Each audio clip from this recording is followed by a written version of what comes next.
Alright, so we actually ended up working on this a little bit more. It's a little more flattened out, a little more done. And I'm going to get started on the sanding process.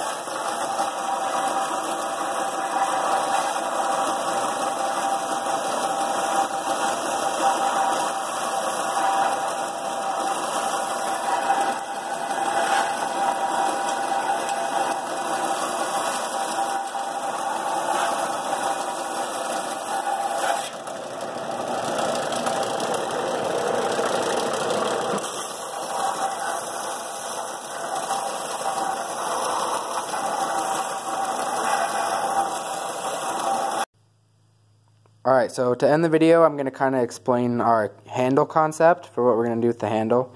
We have this pre-made handle that we just got from the store, and what we're basically going to do is we're going to cut a slit in the top of this handle that the axe will slide down into, and then we're going to run a pin through the top to hold it in place. And the traditional way they're usually held on is this will have like a loop in it, and this will slide up in till it's tight, but we're going to kind of do it a different way.